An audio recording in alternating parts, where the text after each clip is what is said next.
Hello दोस्तों, आपका स्वागत है दिव्य साइंस क्लासेस में। आज हम लोग बात करेंगे कि बल के बारे में। बल के जितने भी टॉपिक, ये फर्स्ट ईयर का सबसे इंपॉर्टेंट टॉपिक। अगर मैं बात करूं कि बल तथा न्यूटन के जितने भी नियम होंगे वो सारे मैं क्लियर कराने का प्रयास करूंगा। एक ही वीडियो में सारे कॉन्सेप्ट क्लियर कराने का प्रयास करूंगा। ये वीडियो 20 से 25 मिनट का हो सकता है, लेकिन वीडियो बहुत ही अच्छा है और वीडियो को लास्ट तक जरूर देखना। अगर अच्छा लगे तो लाइक करना, ना अच्छा लगे तो डिसलाइक करना, दोस्तों के साथ शेयर करना। ये अच्छा लगे ना अच्छा लगे तो आपको लास्ट में पता चलेगा, जब तक आप पूरा वीडियो देखिए। और मैं बात करता हूँ सबसे पहले कि बल किसे कहते हैं। अगर बल की बात हो रही, अगर मैं बात करूँ कक्षा 11 का सबसे इंपॉर्टेंट टॉपिक, इससे क्वेश्चन आते हैं। एक तो एक नेवी एयरफोर्स में भी इससे क्वेश्चन पूछे जाते हैं, क्योंकि फर्स्ट ईयर की कक्षा 11 की फिजिक्स बहुत ही इंपॉर्टेंट फिजिक्स है। और कहीं ना कहीं मैं बात करता हूँ कि पहले ही मैं बल बताता हूँ कि ये बल मतलब कि किसी भी वस्तु में लगाया जाता है, उसकी वस्तु को किसी भी दिशा को परिवर्तन कर देना या उसकी अवस्था को परिवर्तन कर देना ही बल कहते हैं। अगर मैं बात करूं, पहले किताब के माध्यम से समझाता हूं, फिर मैं अपनी भाषा में समझाता हूं। अगर किसी कारणवश आपको ये स्लाइड अच्छी से ना दिख रही हो तो जो मैं शब्द बोल रहा हूं उन पे फोकस करिए, वो आपको बहुत अच्छे से समझ में। अगर मैं बात करूं सबसे पहले बल उस प्रक्रिया का नाम है, मतलब कि एक कोई एक्शन होगा इसमें, उस प्रक्रिया का नाम है जो या तो किसी वस्तु पर या किसी स्थिति को परिवर्तन कर देता है। मतलब कोई वस्तु, अगर मैं बात करूं अपने हाथ में, अगर मैं इसमें कोई फोर्स लगा रहा हूं ना, तो इसकी कोई ना कोई दिशा बदल रही है। इसी को हम कहते हैं बल कहते हैं। इसकी दिशा बदलने की ही प्रक्रिया को ही हम बल कहते हैं। किसी वस्तु की स्थिति परिवर्तन कर देता है या उस वस्तु को परिवर्तन करने की चेष्टा लगता है। मतलब कि अगर हम इस दीवार में कोई फोर्स लगा रहे हैं, मतलब कि लगा रहे हैं, इसका मतलब कि इसके मतलब बात करें मार्कर में अगर कोई हम फोर्स लगा रहे हैं अभी, परंतु इसकी दिशा तो नहीं बदली ना ही इसका, लेकिन परिवर्तन करने की चेष्टा कर रहे हैं। मतलब कि कैसे भी ज्यादा फोर्स लगा देंगे, कुछ कारण में टूट जाएगा या किसी कारण, तो इसी ही हम बल कहते हैं। और मैं बात करूं बल कितने प्रकार के होते हैं। बल दो प्रकार के होते हैं। नंबर एक की बात करूं मैं, संपर्क बल, जिसे बोलते हैं कनेक्ट फोर्स।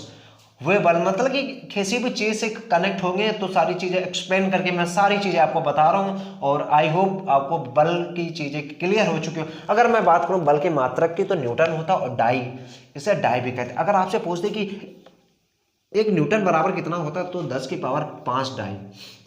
सबसे इंपॉर्टेंट टॉपिक है 5 डाई। अगर मैं बात करूं 2011 यूपी बोर्ड के एग्जाम में इससे क्वेश्चन पूछे गए हैं।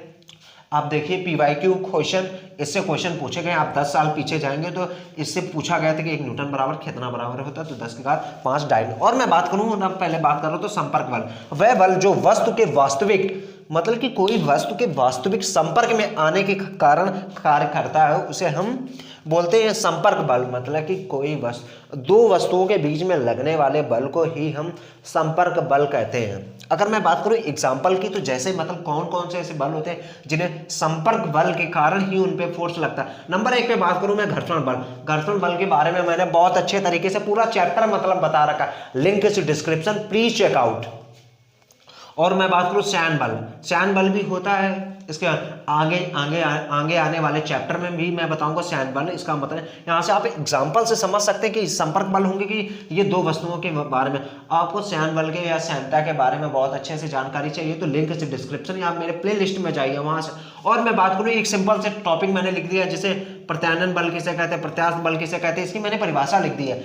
किसी तल के कार्यरत, मतलब कोई तल है उसमें कोई कार्यरत अभिलंबर, मतलब परपेंडिकुलर कोई फोर्स लग रहा हो। प्रतिक्रिया मतलब कोई एक रिएक्शन हो रही होगी, प्रतिक्रिया व प्रत्यास्थ बल करते हैं। मतलब कि अगर मैं बात करूं सिंपल तरीके से, संपर्क बल को आपको समझना है कि वह बल जो दो वस्तुओं के बीच में संपर्क में आने पर कोई फोर्स लगता है, उसे हम संपर्क बल कहते हैं। अगर मैं बात करूं बल की मात्रक की, तो ये सारी चीजें मैंने बता रखी है। न्यूटन होता है और मैं बात करूं एक डाइन होता है। अगर पूछ दे एक न्यूटन बराबर, तो 10 के पावर 5 डाइन। ये 2013-2011 के यूपी बोर्ड के एग्जाम में आपसे पूछा गया है, इसलिए मैं इंपॉर्टेंट टॉपिक। अगर मैं बात करूं एयरफोर्स नेवी में, इसकी वैल्यू कभी कभी पूछ सकता है, लेकिन मुझे एग्जैक्ट नहीं पता कि किस ईयर में पूछा गया, लेकिन ये एग्जैक्ट पता है 2013 एंड 2011 के यूपी बोर्ड के एग्जाम में पूछा गया था। पहले ऐसा होता था कि 2 पेपर होते थे, एक फर्स्ट ईयर एंड इंटर का।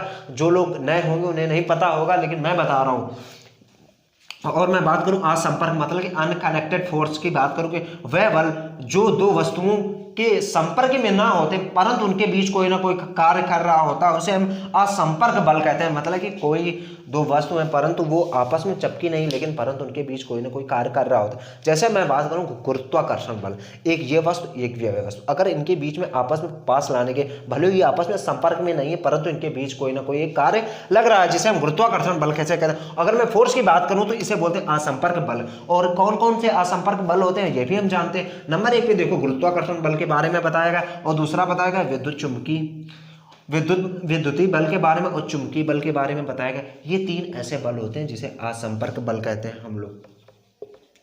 ये सबसे इंपॉर्टेंट टॉपिक, जितने भी मैं टॉपिक बता रहा हूँ सारे बहुत ही ज़्यादा इंपॉर्टेंट टॉपिक है। और मैं बात करता हूँ जड़त्व के नियम के बारे में, अगले स्लाइड में मैं बताता हूँ कि जड़त्व के बारे में और जड़त्व के नियम के, और जितने भी एग्जाम्पल बनेंगे सारे एग्जाम्पल कराने का प्रयास करूँगा। और ये आप स्लाइड ले सकते हैं, आप स्क्रीनशॉट ले सकते हैं, नहीं तो मैं इसको हटा देता हूं जब तक मैं नेक्स्ट स्लाइड के बारे में। इसका मतलब कि पूरा चैप्टर आज पूरा खत्म होगा, थोड़ा सा लेक्चर बड़ा होगा लेकिन मजा आ रहा है। अगर मजा आ रहा है तो वीडियो को लाइक करिए एंड दोस्तों के साथ शेयर करिए जरूर। तो जब तक हम इसको हटा देते हैं, अगले स्लाइड में मैंने बताया कि बल के बारे में, बल कितने प्रकार के होते हैं, सारी चीजें मैंने उसमें सारी चीजें क्लियर की। अब मैं बात करता हूं कि जड़त्व के बारे में। अगला टॉपिक जो आता है इस टॉपिक का, जो कि जड़त्व है, क्योंकि इस सारे वीडियोस में, सारे लेक्चर में 2 से 3 लेक्चर आएंगे।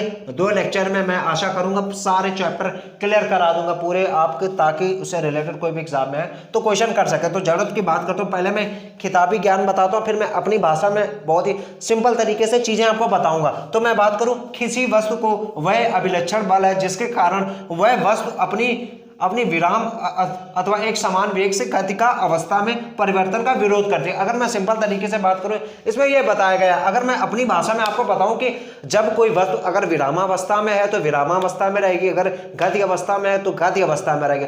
परंतु अगर मैं उसे गति अवस्था में लाना चाहूँ, अगर विरामावस्था में लाना चाहूँ, इसका मतलब कि उसकी गति में कोई परिवर्तन करना चाहूँ, मतलब कि उसकी जो स्थिति है उसमें मैं परिवर्तन करना चाहता हूँ, उसे हम जड़त्व का नियम कहते हैं। अगर जड़त्व के नियम से मैं बात करूँ, इसका न्यूटन का प्रथम नियम भी कहते हैं।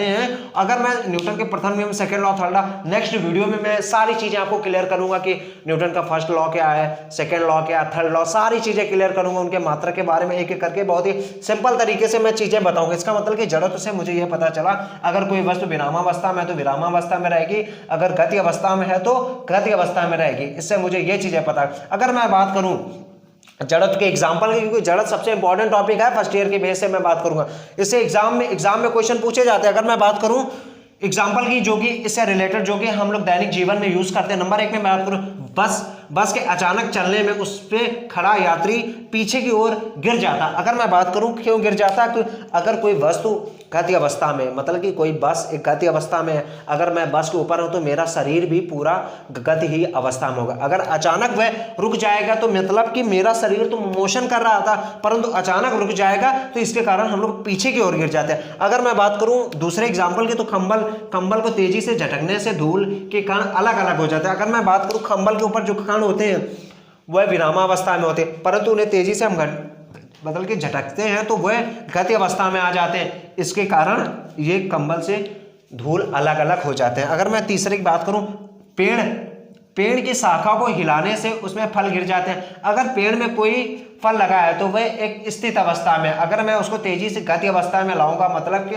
उसके पोजीशन का मैं विरोध करूंगा तो वह ऑटोमेटिक गिर जाएगा। इसे ही जड़त्व का नियम कहते हैं। ये सारे एग्जाम्पल जितने भी जड़त्व। और मैं बात करूं कि खिड़की के शीशे में बंदूक की गोली मारने पर छेद होता है परंतु पत्थर मारने पे पूरा शीशा चटक जाता है, ऐसा क्यों? अगर मैं बात करूं जो कि गोली की जो स्पीड होती, जो वेग होती, गति होती, मतलब शीशे में पड़ती तो उतनी जल्दी पूरे शीशे भरे में कार्य नहीं कर पाती जितनी जल्दी ये। अगर मैं बात करूं पत्थर की, तो पत्थर बहुत ही स्लो तरीके, क्योंकि इसका वेग अधिक होता है, वेग अधिक होने के कारण इसका मतलब कि इतनी जल्दी जड़त्व वर्क नहीं कर पाता, इसलिए ये पूरा शीशा नहीं चटकता क्योंकि उसमें छेद ही होता। और मैं बात करूं कि संवेग किसे कहते हैं, किसी वस्तु का, ये सारी चीजें आपको क्लियर हो गई होंगी। द्रव्यमान, मतलब कि ये जड़त्व के बारे में मैंने बताया कि जो वस्तु, सिंपल तरीके से एक बार और समझाने का आपको प्रयास कर रहा हूं, अगर कोई वस्तु विरामावस्था में है तो विरामावस्था में रहेगी, अगर गति अवस्था में है तो गति अवस्था में रहेगी।